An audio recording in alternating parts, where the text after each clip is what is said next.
y'all. Oh man, like this is a heck of a way to start a vlog. Let's talk about the fact that it's already Friday. And I have like 2 B-roll clips that are probably a total of like 1 minute and 30 seconds. This week was not, it didn't go the way I anticipated.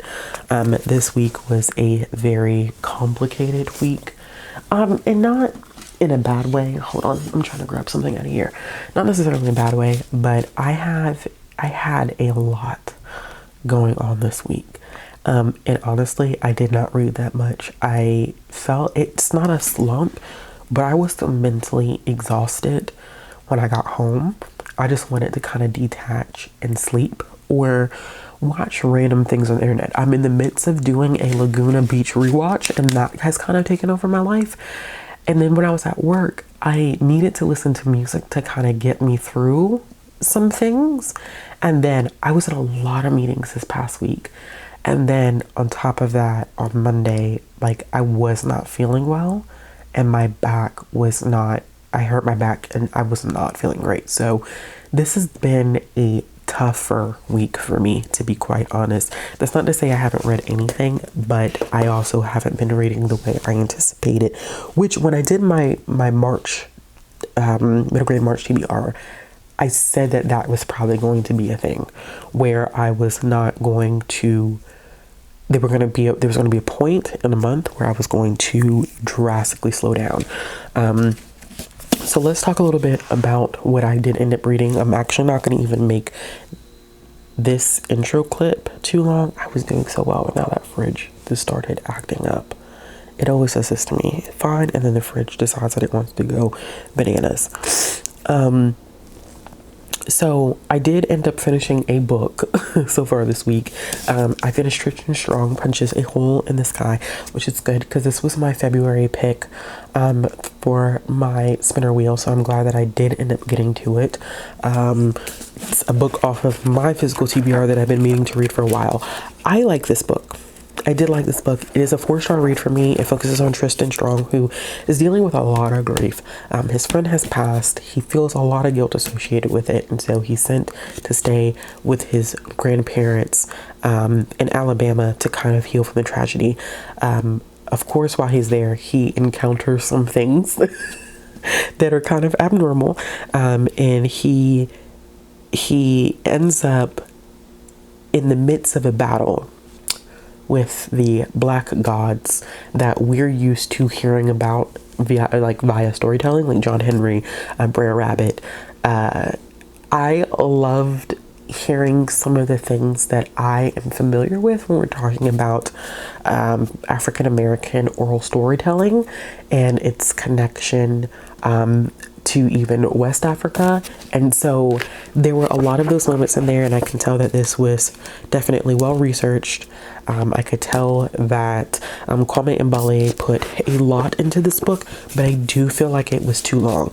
I think there were some historical moments in this that were very, very well done, like King Cotton is a thing. I'm not going to go into too much detail about that, but King Cotton is a thing. And if you know anything about slavery, that phrase will mean a lot. And so I like that he took not only what we are used to hearing, the oral storytelling that I think a lot of us heard growing up, a lot of the myths and legends that are tied to the African American community, the Black community, which I think is fascinating because when people think myth or lore or legend, I think that the Black community, like Black Americans, are not taken into consideration, right? And I love that he took what we know, John Henry, Brer Rabbit, and all those stories, right? And that is so significant to us in terms of our cultures. But I did think it was too long. There were moments when it worked for me. I loved the inclusion of like Anansi and the trickster god. Like, I loved all this stuff because it's very much so a historical tie, a cultural tie for me personally. But to be honest with y'all, this book is 470. No, never mind. I lied. This book is 482 pages long. It's almost a 500-page book. And yes, I know that I could say the same about Percy Jackson and the Heroes of Olympus, because some of those are 500 plus pages long. But I think for a first book, this was a lot, and it didn't always work because it wasn't a constant energy that was going on. There were some lulls in it, but I did really like it. And like I said, I ended up giving this one 4 stars because I enjoyed it so much. Then I decided I wanted to pick up something that was a little bit more on the paranormal side, and this is one that I had my eye on for a while, and that is The School for Wicked Witches by Will Taylor. This was done by Scholastic. The 3rd book, I think, should be coming out this year if it's not already out. This is a slight retelling of The Wizard of Oz. I did not realize that. I should have realized it but I don't read synopses, y'all. So that's the problem. I'm not reading the synopsis of a book. It clearly says, in Oz, most kids with magical powers are sent from the north, the south, the east, and the west. Hello, it says in Oz. So clearly we have a little girl by the name of Ava who is from the Wicked Witch. She's from the east. No, the west. She's from the west. And so clearly there's going to be some ties to the Wicked Witch of the West. Like, clearly this is connected in some ways to the Wizard of Oz. I'm enjoying it so far. Ava goes to the school. What school does she go? She ends up at the School for Wicked Witches. But she's supposed to go to an academy in the West that is supposed to teach you West Oz Witch Academy. That's where she's supposed to go. But when she gets there, they have to go through this test. And if your magic is wicked, then you get sent to School for Wicked Witches. So she gets there, things go left. She ends up getting banned to School for Witches, which is not a spoiler. It is actually, I just looked, it is on the back of the book. When she gets there, she's like, yeah, I'm not staying. I'm going to escape. Here's the thing. I am currently, because I know by chapter, not by page, because I've been reading this by chapter, because the chapters are relatively short. I'm 163 pages into this, so I only have this much of this book left. The problem that I have with this one, it feels super repetitive, right? And it's starting to irritate me a little bit, and it's interesting because I don't really have that much to read, and I literally, if I wanted to sit down and finish this tonight, I probably could, which I may attempt to finish it to kind of, I hate to say it in some ways, but to kind of get this over with, because let me tell you, friends, yeah, she gets there, she wants to leave immediately, which is understandable. The first go around is understandable. There is a point when I thought that we were going to get a shift, because she gets, she kind of low-key gets caught, okay? And it's like, I understand that you don't feel like you're a good fit here, but you have more potential than you realize, and I think that, you find that you can do some amazing things here. I thought that maybe we were going to move past that plot point, but we're back there again, where it's like, you literally were told that this school, the Wicked Witch, the School for Wicked Witches, is not what people think it is, and you're sworn to secrecy, but then you know that by trying to run away, you're putting the school at risk and the kids in danger. You're told that the first time, and you still attempt a second time, and it's like, I don't get the purpose of it. I don't know. I'm just getting really irritated, because it's like, we went through that plot point already. There was some aspect of a resolution, and then you reintroduce the same plot point again. For what purpose? To get us to, like, Emerald City? Is that what we're, because I feel like, I'm not gonna lie to you, I flipped some pages ahead because I was like, well, what is the purpose of this then? For us to resolve a plot only to reintroduce a plot? Because now this feels weird. Are we using this plot to get to, we couldn't find a different way to introduce us to Emerald City? I don't know. Like I said, I really don't have that far to go. I may just go ahead and power through and finish it tonight so I can be done with it. Be done and move on with my life. But yeah, that I started that, and then I also ended up, I'm getting congested because of the pollen. I love this for me. Not really, I hate it. I also started Courtesy of Cupid by Nisha Jones. This is a upper middle grade contemporary romance, kind of like a rom-com, where we have a high overachieving kid who is competing with this other kid. And I think that her mother's a romance writer, and then she writes a story where she includes her child and this kid as the main characters who end up having feelings for each other. It's completely embarrassing, but I can't tell. I'm not far enough. I can't tell if this is kind of like literary fantasy, sort of, where we're dealing like we're in the real world, but it has magical elements tied to it, because it feels like this whole Cupid thing is going to be a real thing. Like, she eventually is going to be Cupid. I don't know if that's real or not, or if I'm making that up, but I did start that one. We'll see what ends up happening. I have some other things that I need to get through. I don't know what I'm going to get through. This week was just a lot for me, not in a bad way. It was overwhelming. I had a lot on my plate. I had a lot going on. So nothing happened the way that I needed it to happen. And it's super unfortunate that is how things went, but such is life, my friends. So that's just how I view things at this point. It is what it is. I can't help. I can only help but so much. I have been getting a lot of picture books read, but that has nothing to do with anything here.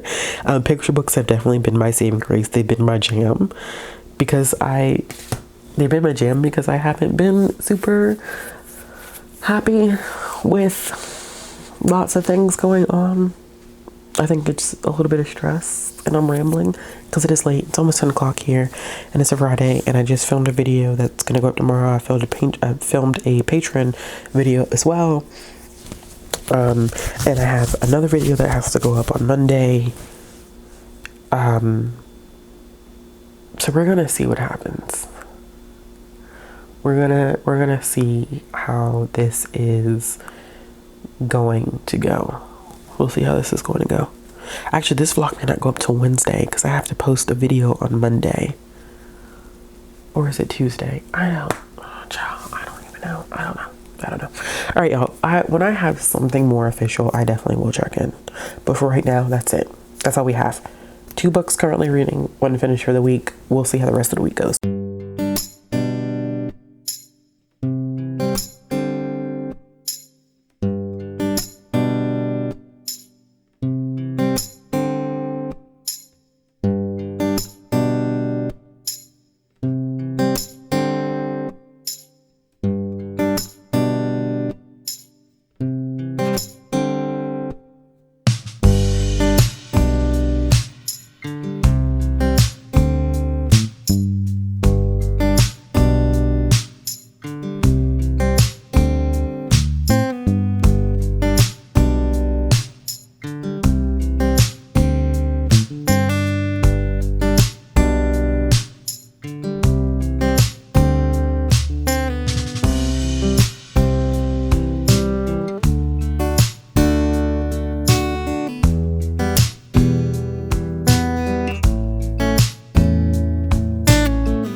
Okay, I'm gonna tell y'all right now, just straight up, I'm DNFing this book. I can't do it. I can't do it.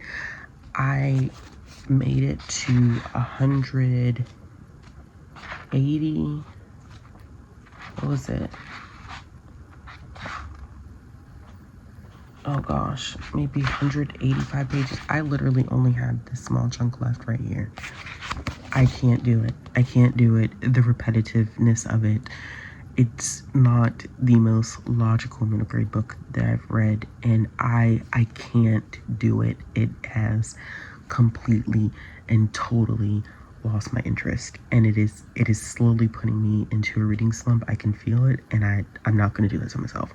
So I'm going to DNF it. I don't think I've ever been that close to finishing a book and have DNF'd it. That's a first for me.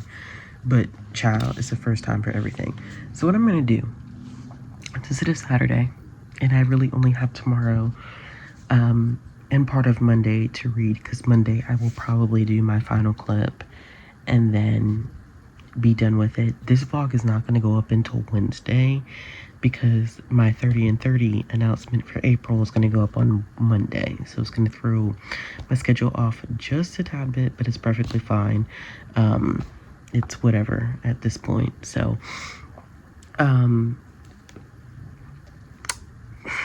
anyway, I'm so irritated that I've spent so much time reading that book, and I wanted to give it the good old try, only to come to find out, like, I was not going to be into that book. That book was just not going to work for me. It just was not meant to work for me. I'm going to read some graphic novels because, like I said, I kind of low-key feel myself slumping a little bit, and I think that that book is the cause of that slump. So I'm going to first pick up Fresh Start by Gail Galligan. This is one that I had brought up before that I was interested in finishing. I have Hooky here, which I had put in my March TBR. But this is good because I'm trying to do more recommendations, and to do recommendations, you definitely have to read some stuff. You know, you got to read a little bit. So I also have some books on my now cracked Kindle. I don't know if y'all can see it from the screen, but you see that crack? Oh yeah, you can see it right there. You see the crack? I'm not getting a new one now. I know that would be just cause for people to get a new child. I can still read on it. I'm not finna get a new one. At all.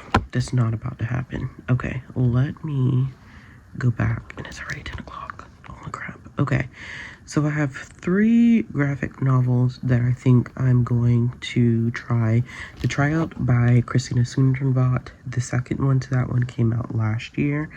So I want to read that one. The Girl Who Sang, which is I think a book that is about the Holocaust. And then we have Speechless, which is what I wanted to pick up because it's a graphic novel about selective mutism. So those are some other things that I kind of have lined up right now for me to read. I don't know how much of this I'm going to get done because it's almost already 10 o'clock. I'm feeling kind of tired. I don't know. Like, I'm so aggravated about that book.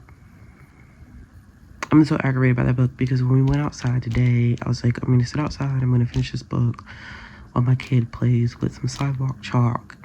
And it just did not work. Like, I have not read a middle grade book like this in a long time where I have literally been like, what is going on here? The repetitive nature of the plot just drove me up the wall, and it was not engaging. It was, I think the end goal is for me to see how this main character is connected to the Wicked Witch of the West. But I don't have the patience for it. I can't do it. And it's literally not that much left for me to read. But I know if I try to slog through that, I am not going to want to pick up anything else. I don't even know what I'm going to do in terms of like reviewing on Goodreads. Like, I think I'm just going to mark it as DNF and not rate it and just be like, this book just was not for me. It wasn't for me. So I think because I already started Gail Galligan's book, and I think I got, well, my thing said it was full, so I don't know where it stopped, but just know that I'm finna pick this up.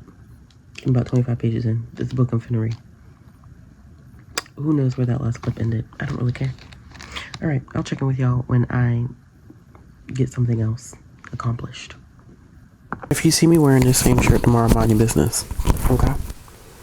Mind your business. Because see, what had happened was that I had to film my 30 and 30 announcement video, and I had this shirt, which I forgot I completely had this shirt, and it's going to be cool enough for me to wear this shirt tomorrow, and I really like the way that it looks, and so I decided to film with it, and I'm like, oh, I'm just going to wear this to work tomorrow too, because why not? Hi, check in here. What's been happening? What's going on? What's going on? I got so much stuff on my phone. Goodness gracious. Okay. So really, honestly, keeping it $150 with y'all, not much has changed since I communicated last about what I had read, right? We talked a little bit about the fact that I DNF'd Wicked Witch. I literally was probably not even 50 pages from the end. I just couldn't do it, and I knew it was going to push me into a reading slump. Today, it was hair day for my kid, not me. It's kind of like we switch off like every other week, because I can't do my hair and her hair in the same weekend. It just doesn't work. So I ended up listening to The Diamond Explorer by Kao Kalia Yang, which is a author that heavily focuses on Hmong representation in the books that she writes. And I've read, I think, maybe 1 or 2 picture books from her, right? So this was a middle grade book that she released last year. Here's the thing. I really enjoyed this book, right? It definitely was like a 4-star read for me. However, I don't know who I would recommend this book to. It does not read as a middle grade book. In fact, it doesn't read like a young adult book. And so it's hard because the way it's structured and the magical realism aspects of it,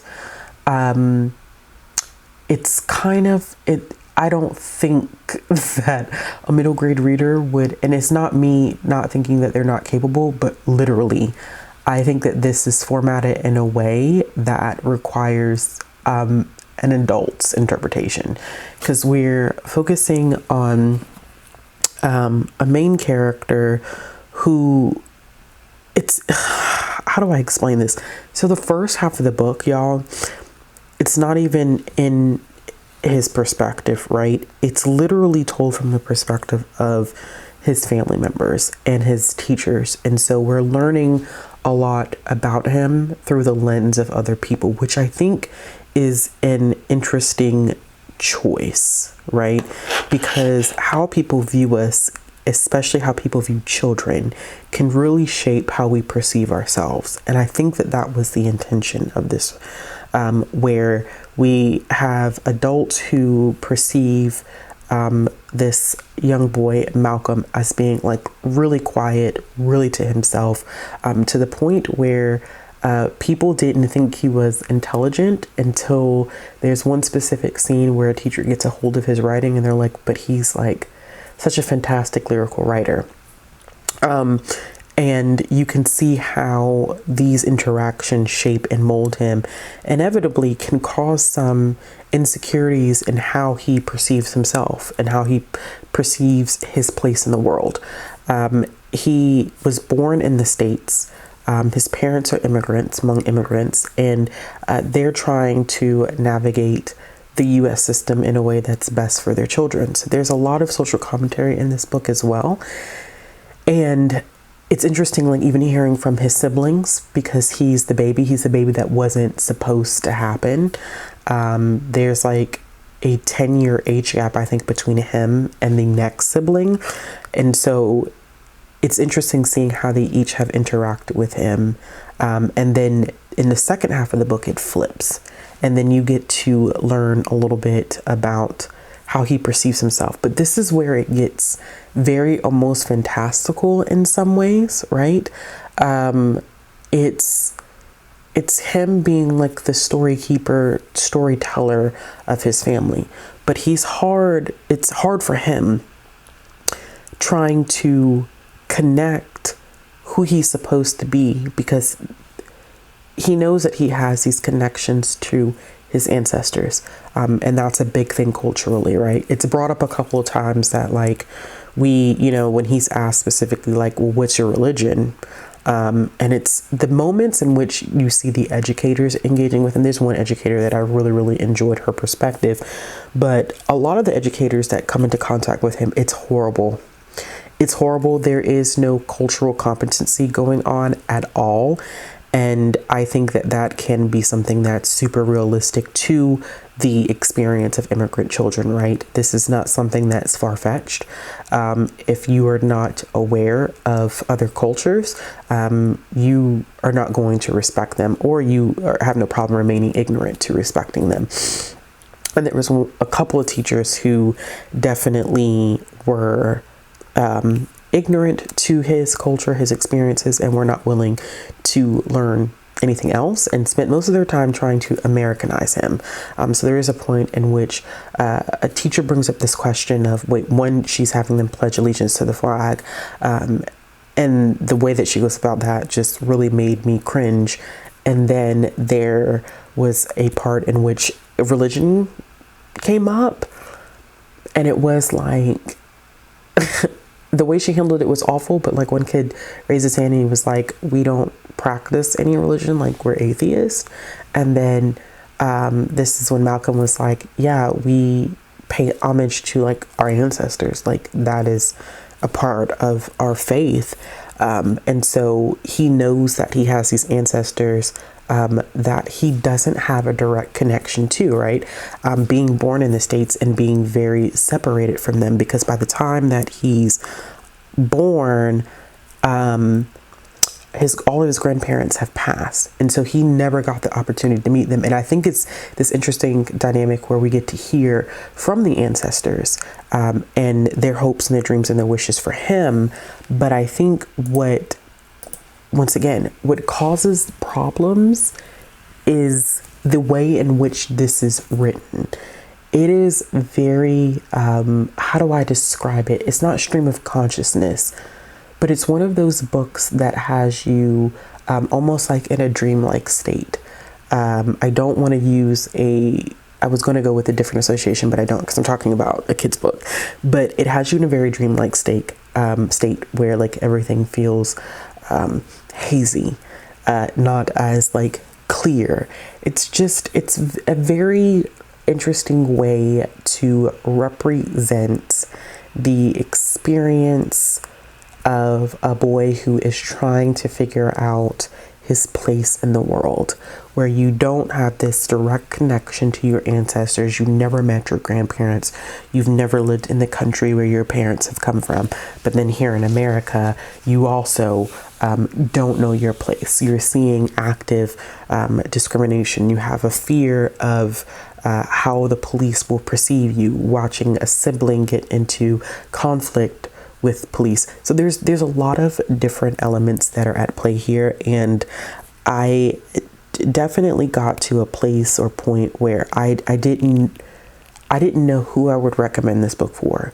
It was enjoyable, and I think it gave me some cultural points that I was not actively aware of, right, in terms of those who have come to America. So I don't know, like, I think I saw a review. There's a teacher that I follow. She's great. I really just enjoy her. She reads almost every middle grade book that comes out, or not even almost, I think she does read every middle grade book that comes out in a publishing year. And she made a good notation when she stated, like, it reads like an adult memoir. So that it's tricky, because while it's great, and I do think that there are some experiences here that are important in terms of kids being able to see the experiences of another child through their lens, especially those that may share learning spaces or community spaces with immigrant families. And that's great, but at the same time, it's one of those where the complexity of it is just, it takes away a point of accessibility. Not saying, and that's what's so strange about this, is that, like, I really enjoyed the book itself, but also I'm an adult. And if I was to go to work and someone was like, would you recommend this book? I would say yes, but to who, I don't know. So maybe an older middle grade, because middle grade is 8 to 12. I would even push this up to maybe like a 10 to 14 age group, just because the complexity of the content, I think it'd be better served there. Like, I would not give this book to an 8-year-old. And I'm very hesitant of even giving this book to a 10-year-old. I almost want to say 11 to 14, which splits it between middle grade, and industry young adult. So I don't know. But it's a 4-star read for me. I do need to go ahead and knock out 3 books. I was asked to read and review the TJ Young, and I don't want to get the series name wrong, the TJ Young and the Orisha series. And I have read from this author before, but I definitely wanted to check out the series because it is I can't remember if this is middle grade or young adult. So this may not be a fit for this vlog. I can't remember if this might be more young adult than middle grade. If so, I won't talk about it as much in here if that's the case. The main character is 14, but to be real with you, that means absolutely nothing. But I do think that may be more of a young adult series, which is fine. What am I currently reading? What's happening? I am working on finishing Fresh Start by Gail Galligan. It is good. I am almost 200 pages into that, and I can't tell you, I don't think it is 200 pages long worth of material. It's 288, so I'm almost finished with that one. I may try to read a little bit of that before I go to sleep. I am stacked with meetings tomorrow, y'all. So to be honest with you, I don't know how much more I'm going to get through between now and when I upload this vlog. This vlog is not going to go up to Wednesday because I have that 30 and 30 announcement going up on Monday. So typically this will go up on Tuesday, but it won't go up to Wednesday. I may try to read a little bit more during patron sprints tomorrow, but outside of that, I probably will go ahead and start the new vlog on Tuesday. So whatever I finish during sprints that's it. Like, I'm done with this week. This week was just a challenging week. It is what it is, and I don't know how much more I'm going to get into the next week, which I said at the beginning, I knew that this was going to happen because of the conference that I have, because I have the conference coming up, which will be in the 3rd week's vlog, and then I have that book festival, which will be in 4th week's vlog. So with that being said, my schedule is going to be tight this last half of March, and so it's just going to simply be about me getting to what I can get to. And then I had to kind of interrupt my reading because that Wicked Witch book really did some damage to me. I have not read a middle grade book that has been that dissatisfying in a very long time, but that one did it. I'm not gonna lie, that one did it, and it really knocked it out the park in terms of turning me kind of off a little bit. So I had to read a romance book in between that to kind of alleviate, because I was like, I need to just step away from the age group in general because I don't want to derail myself too much. So I finished up a romance book yesterday to kind of help give me a palate cleanser, and then that's why I was able to listen to the Diamond Explorer. That's the only reason why I think I was able to get through that today, is because I broke up how I was feeling last night. I broke that up and put the romance book in between, so hopefully that will help.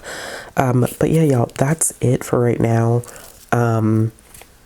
I will probably read a little bit and then call it a night because I do have to get up early. But yeah, I'll check in with y'all soon.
morning. I'm sorry it's so dark.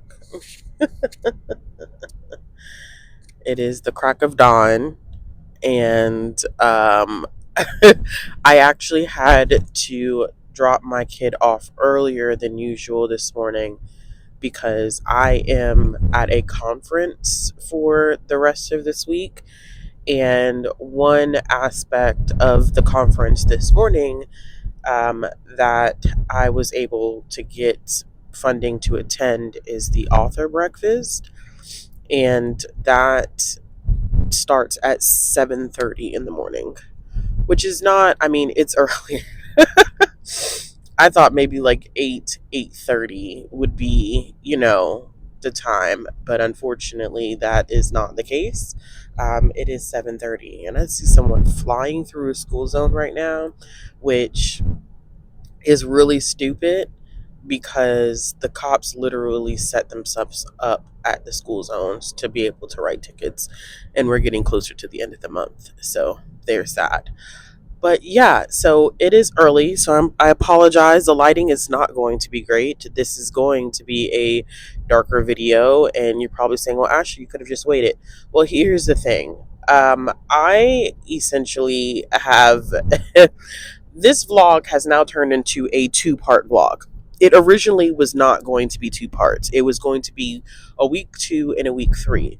Unfortunately, these past couple of weeks, which I thought was going to happen, it was going to get super busy for me. I knew that March was going to be a very, very busy month for me, which is why I had said that in my March pile of possibilities TBR thing for middle grade March. I knew that this was going to happen. This was expected to happen. I have 2 big events going on this month, and as a result, I knew that my schedule was going to get weird. I was going to be worn out, and the likelihood of me consistently vlogging within this one chunk of time was going to be smaller than what I had anticipated. So when I did last week's vlog, as you probably have seen already in the footage, I literally had only started filming on Friday, and that was not my intention to film on Friday.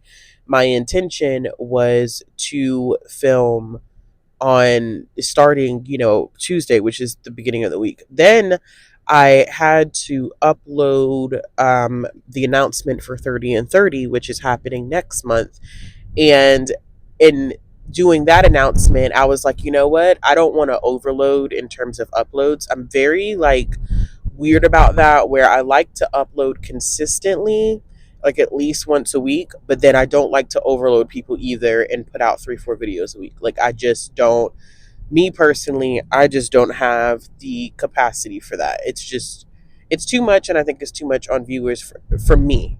It works for other people, but not for me. So with that going up, I had a middle grade recommendation video go up. I had just posted a vlog. I was like, okay, we're going to just combine weeks 2 and 3, and we're going to take it easy. So this is what you're getting, this combine weeks 2 and 3 of middle grade March reading vlog.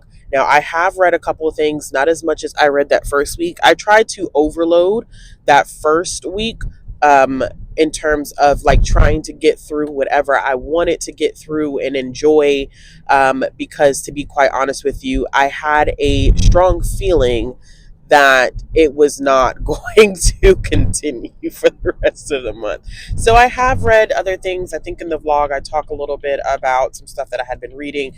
I DNF something, which is very unusual for me, but I just couldn't do it. I just knew that book was going to put me into reading some, which I did talk about in one of those clips. But I have since then finished a nonfiction book, which I loved. It's a book about parasites. This evening when I get home, I will do a better check-in, but I love that book so much. I literally finished it in 2 sittings. It was so well written, and so this is really, really dark. I need a little bit of light here. Oh my goodness gracious. So yeah, I finished that, and it was excellent. And then I ended up finishing Fresh Start by Gail Galligan. That is their newest middle grade graphic novel. Great for kiddos who love Babysitter's Club and Raina Telgemeier stuff. And I think that really honestly, between that and the couple of things that I talked about in previous clips, that's all that I've done because that's all I've had the capacity to do at the moment. I don't know what my plans are going to be for the rest of this week because I have I have 3 books that I need to get through for review, and they're not. I think I mentioned them with the TJ Young and the Arishas. That is in fact a young adult series, so I'm not going to be talking about it as a part of this vlog. But I do need to get through books 1, 2, and then the author sent me an early copy of book 3, which comes out next week. So this weekend, to be quite honest with you, I'm probably going to be powering through those 3. I've already started the first book, and they're chunky books. Like the 3rd book is over 700 pages, but they're written so fast paced that it doesn't feel like they're super long or anything like that. Look, we're getting some light, and then there was light. I'm not going to go because I feel like if I do that, I'll get caught in the intersection. Yikes, the school bus. So yes. So nothing out, I mean, outside of those things, I don't really have too much planned. I do need to get through my book club books. I think those will also be higher priority. The Last Dragon on Mars, Lightning Born, and then Dragons in a Bag, because those we're going to discuss those in April. I haven't chosen a date. I also have the 2 middle grade book club picks for our comic book club, which is the first book in the Babysitter's Club graphic novel adaptation series, which is Christie's Great Idea. And then we also have The Makers, which is like it's STEAM based book, which I talked to Brie last night and she's already finished them and she gave both of them 4 stars. So I'm excited. I've read part of the Babysitter's Club one, but I haven't read the Makers Club. So those also need to be a priority because we have a live show next week, Wednesday evening. So yeah, I've got a lot of things that I need to make it through within like the next 3 to 5 days, but I feel confident in myself, I think. So I'm just going to go ahead, get prepared for this breakfast situation with the author and see how it goes.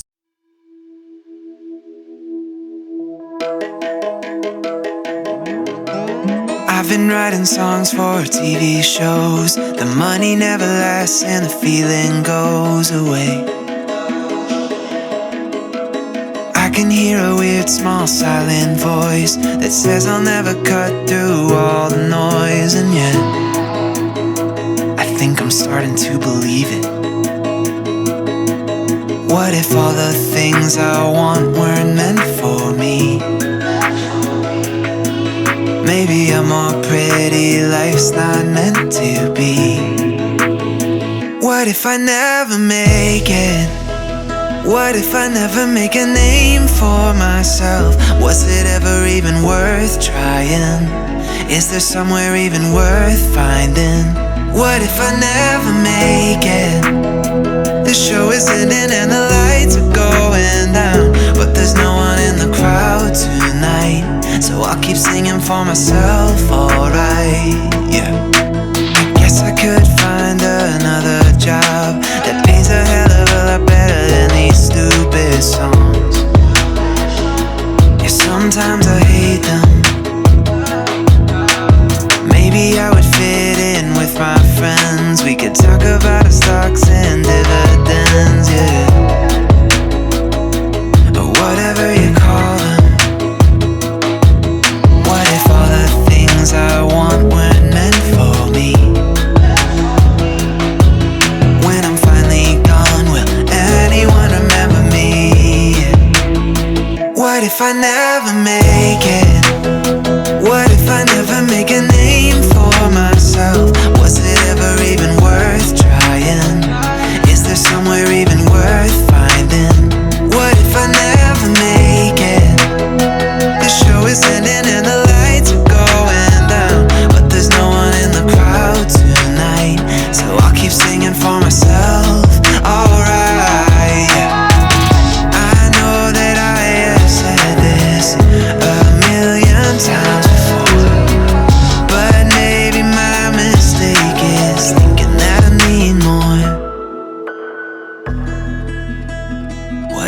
never make a name for myself. Okay, so hey, like, welcome, hi, hello, how are you doing? I definitely did not do what I said I was going to do because life got to lifing. If you can hear my dishwasher, it is what it is. In the day, dishes had to get washed. I was supposed to film the week that I had that conference. I was supposed to come back, I was supposed to sit down, I was supposed to tell you exactly what happened. Unfortunately, guess what? None of those things happened. And the reason why none of those things happened, or that didn't happen, yes, I'm holding this because at this point I just don't even want it on my shirt. The reason why none of that happened is because the conference got really, really hectic. It got more hectic than what I anticipated. Then after that, I had some things related to work that took up all of my last week. Today's the 31st. It is the last day of Grade March, and I am closing this bad boy out. In the time that I was last in that car right before I went to that author breakfast, a lot has happened. I have read a lot.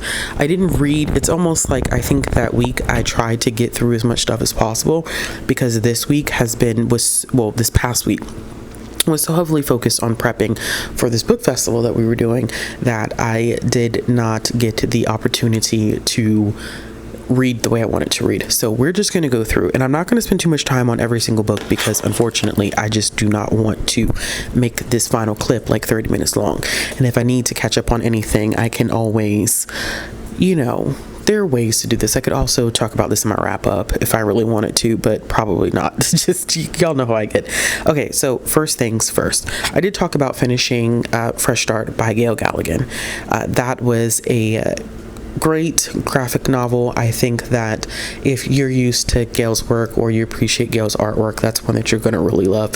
It had those middle grade themes of starting a new school, trying to figure out your identity, trying to make new friends, not really fitting in the way that you want to fill in. And I'm trying to make sure I remember our main character's name here because, of course, did I write it in my review? No, I didn't. It's Ollie. So Ollie's dad essentially works at, he's a diplomat of sorts, and so they travel all over the world. And they're leaving their last place, which is Germany. They're coming back to the United States. And Ollie is thinking like, okay, well, something happens. And Ollie's like, well, okay, well, we move anyway, so I don't have to worry about if I make mistakes. Because when I make mistakes, it's okay. I can go somewhere else. I can start over. Well, their parents are kind of like, you know what? We want our kids to be able to be in a space where they're going to grow up. They're going to be able to make friends and have those consistent friendships, be in a stable environment instead of constantly packing up and moving. And that is hard for Ollie because they struggle with making friends and fitting in and finding the group of people that makes them feel at home. And so when they think, okay, it's fine if I just make it through the year, we'll pack up, we'll move again, then they realize like, oh, we're not packing up and moving again. And so I have to deal with the problems that are in front of me. I think that this is what we typically expect when we're talking about middle grade books. If you have readers that are interested in Babysitter Club, especially like the Babysitter Club graphic novels, fans of things like Smile, like it reads very much so the same way. I think culturally I was very interested in how they talked about what does it mean to be Thai, what does it mean to be like biracial, and whether you're like white and Thai, or I have a Thai parent that's biracial, and what does that mean for me in terms of representation, because I may not look Thai, or I think that aspect of the identity piece was really, really interesting, and I really did enjoy that one. I ended up giving that one 4 stars. I did read 2 Nancy Drew books. It wasn't in the plan or my intentions to read Nancy Drew, but it just kind of happened. So I read 2 in the Nancy Drew Diary series. I think this is definitely this is like a sweet spot for middle grade. I think that you can go as low as like 8 or 9 with these, and they're really, really short. I think most of them are only about 170, 180 pages long.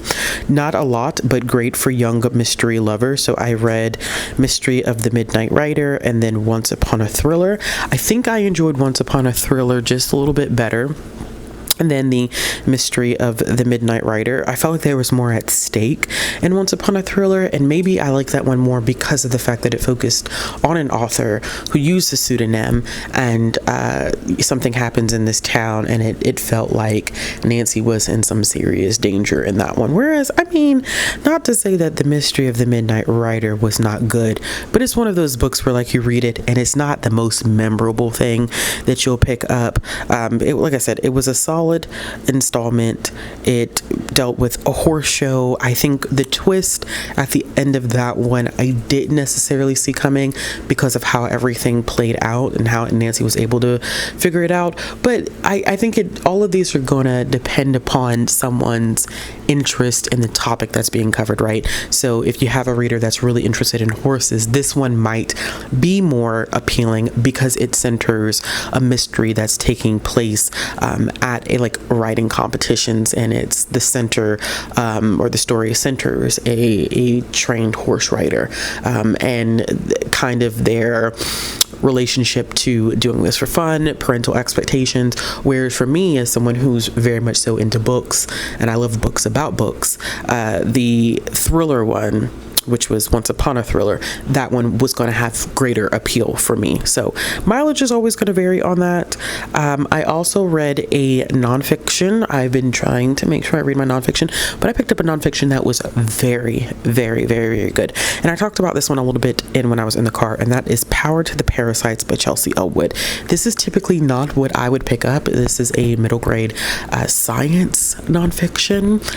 I typically stay away from the science nonfiction part in our library. It's just not my thing. I've always been a liberal arts kid, so give me history related things. I'm not even big on the animal books in our children's nonfiction. That's still not me.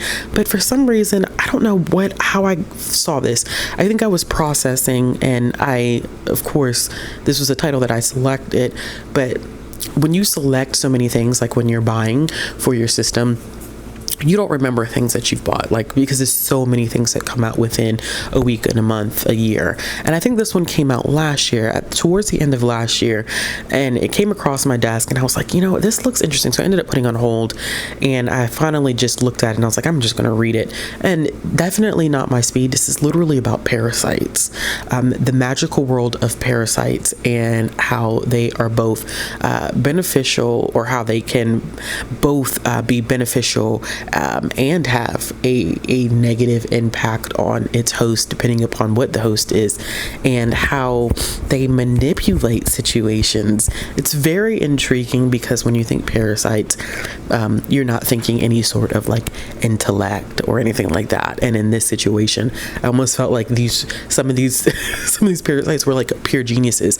But you learn about different ones, and Chelsea does a great job kind of dividing it up into parasites that you would encounter in wildlife, and parasites that impact humans, the risk of parasites when it comes to humans, how one parasite could negatively impact one animal and thrive in another animal, how they attempt to continue their cycle of reproduction, and so that's the end goal or the end game for a lot of them, and trying to survive. And so they'll make a jump from one host to a secondary, and just this whole cyclical thing.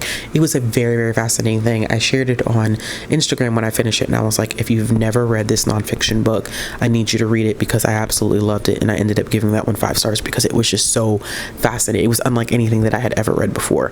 I didn't even say this before, but I gave the Nancy Drew books 3 stars. So Power to the Parasites, very, very great book. I also ended up reading 2 graphic novels. In one of the B-roll clips, you see me reading Speechless. I didn't get the opportunity to finish that, but I did finish a couple other ones. I finished The Night Mother Volume 1 by Jeremy Lambert. This one for me was okay. Like, there was nothing inherently wrong with it. I think because this is the first volume, it's the first, few issues in this series, the story is not going to feel as complete. I think that I needed a little bit more context in terms of like world building, because we're thrown into this world where there is a father that is trying to protect his daughter from this world where it's always nighttime, and we don't know why it's always nighttime. And there is this moon entity goddess that is not doing what she's supposed to be doing, and she wants this little girl. And so there's some clarifying things that I need for that book to do better in my mind in terms of enjoyment.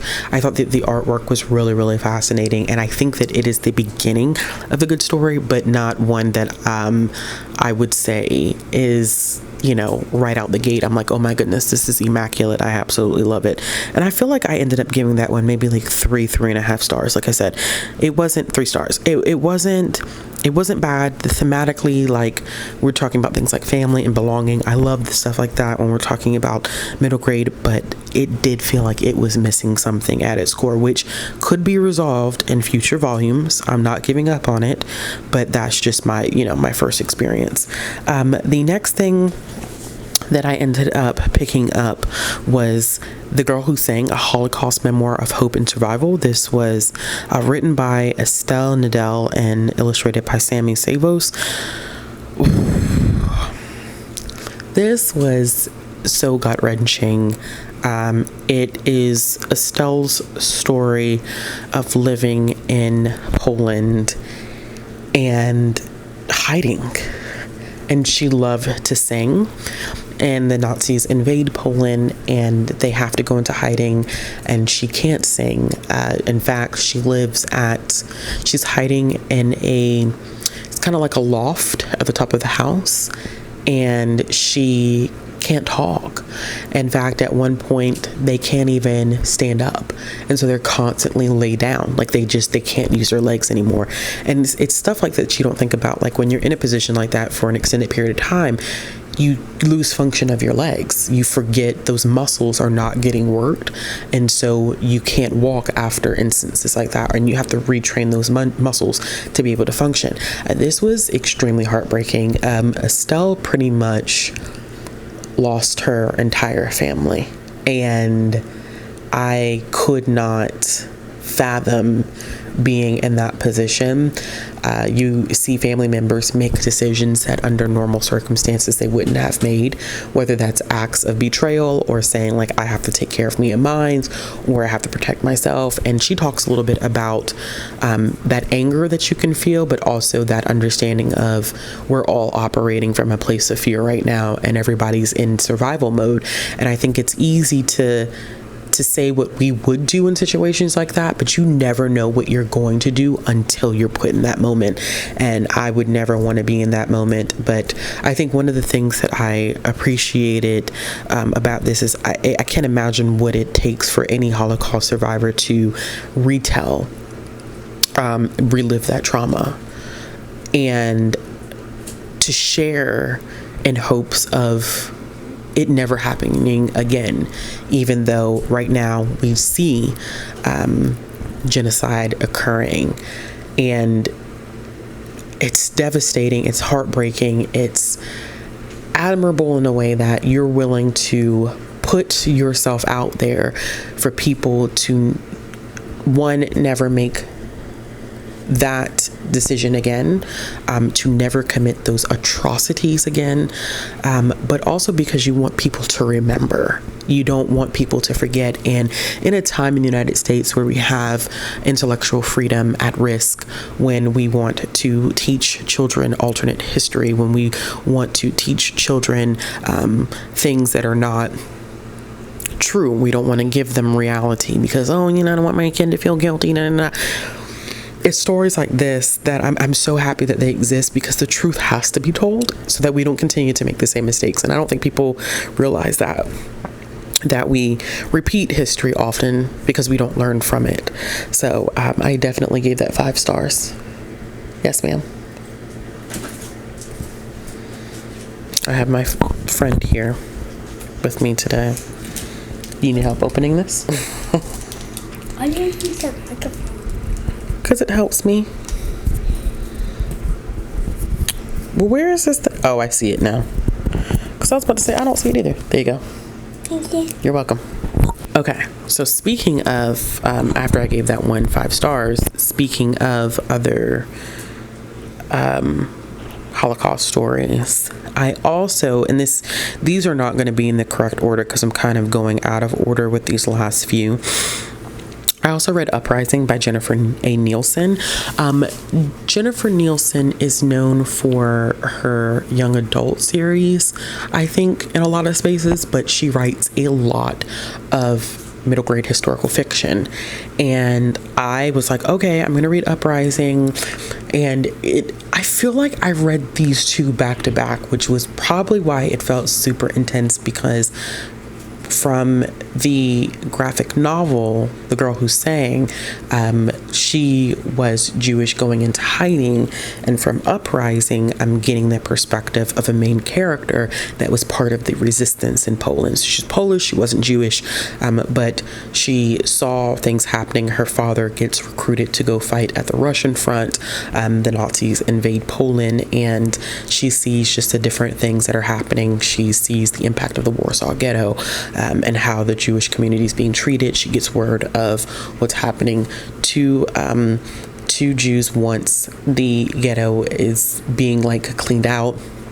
She learns of the Warsaw Ghetto uprising, and she wants to help. She wants to fight back, which of course is dangerous. In the background of this, there's some complicated relationships between her and her mother, her brother wanting to be part of the resistance, and just wanting to do the right thing. And I think that that's another layer to this conversation, right? Where we have people who put their lives on the line to do the right thing because they saw atrocities happening and they wanted to stop them, and they were willing to sacrifice and give up everything in order to make sure that they were able to help those within the Jewish community, whether that was hiding them, providing them food. I mean, we kind of see the same thing in The Girl Who Sang. It was more so her experience about being in hiding and losing her family members, and this one we're seeing it from someone who tried to help from the other side because they weren't Jewish and they were able to move a little differently, and it was extremely dangerous. I think that this one was a lot darker than I anticipated.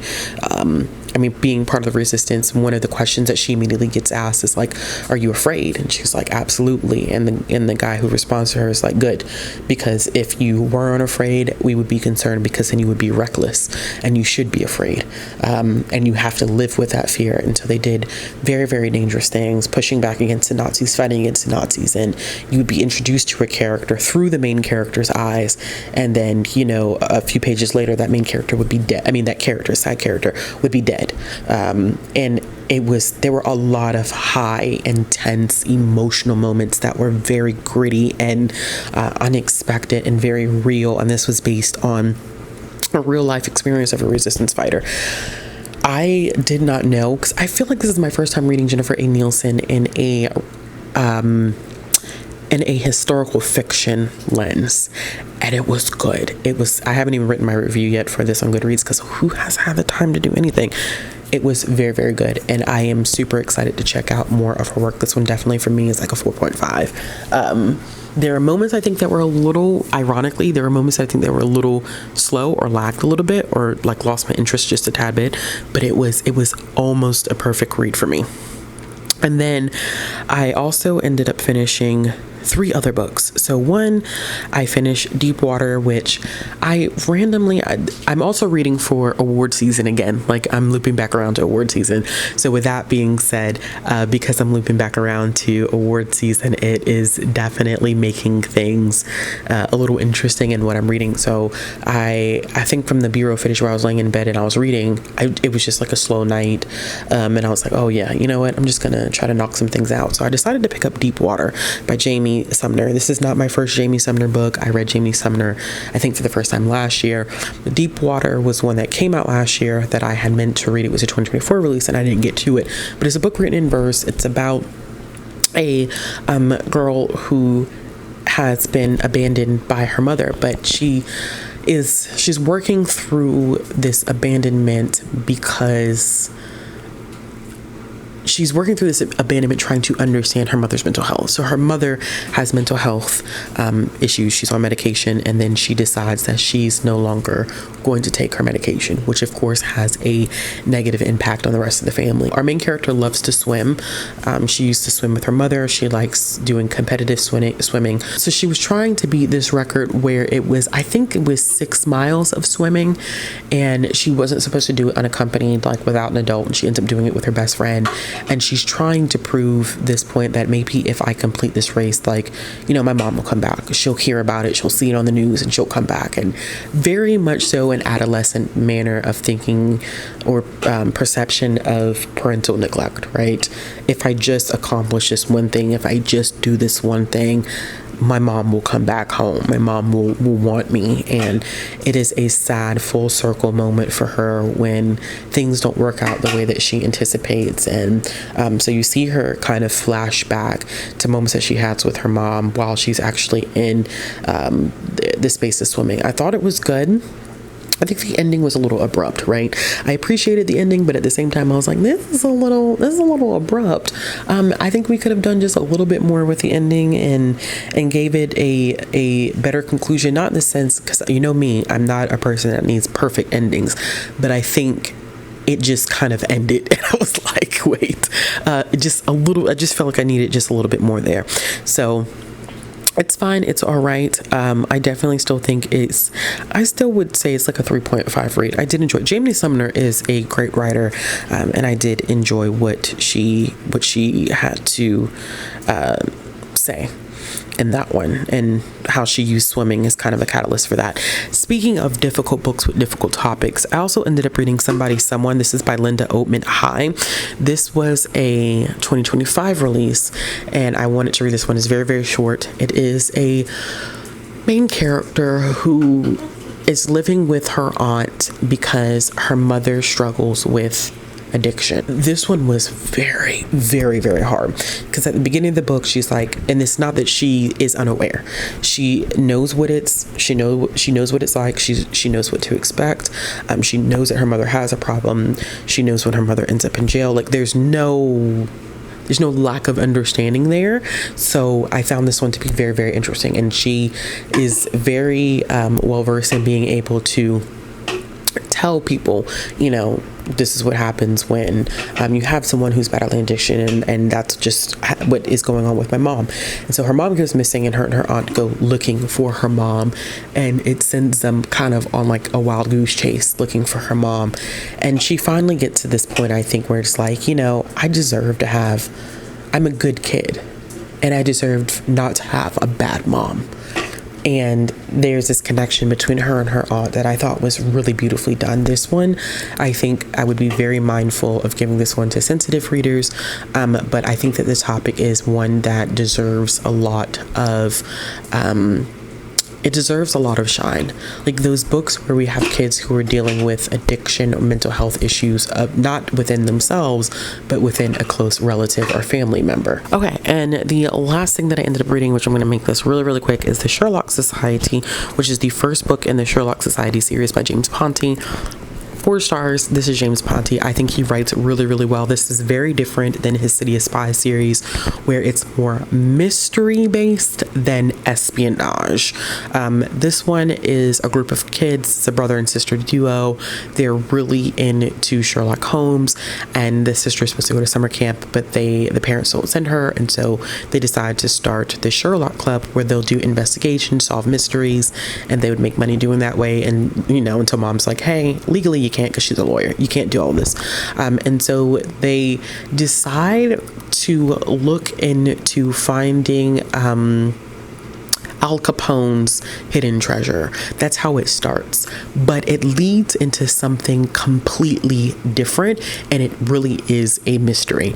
I like this one because there is some intergenerational like things going on. The grandfather's like super involved. This is like a real true mystery. There's there's a lot of conversation around environmentalism, conservation, pollution, all that stuff tied into which I was not anticipating or expecting. So I appreciated that. I think it was nice that we have a balance between a young boy and a young girl as far as the main characters. It will appeal to multiple audiences by constructing it that way. But I mean, James Ponti just always writes good stories. So if you're looking for something that's not as espionage from him, I think this is a good one. Like this is a nice start to a new series by him, and I'm looking forward to continuing. I don't know when we're going to get another book in the series, because this one literally just came out September of last year, so it may be another year or so before we get another installment. But that is it, friends. That's it. Like, that's all the stuff I read, and I know that was a very, very long conclusion, but I wanted to wrap it up and give you at least the basics of everything that I read for middle grade March this year. So happy that I got the opportunity to participate. I did not read as much as I wanted to read, but I read a lot. And I knew that my goals were going to be a little touch and go depending upon how the rest of my month went. The month went as chaotic as I could have expected. It was a good month, but my reading kind of suffered a little bit for it. But I did read some good things, found some new favorites, read a lot from the library, which is always good. And I'm hoping that y'all got some wonderful recommendations as well. As always, if you like this video, give it a thumbs up. If you want to see more content from me, click the subscribe button, hit the bell for notifications. And if you're looking to support the channel, all links will be down in the description box below. And I'll be back with another video soon. Bye.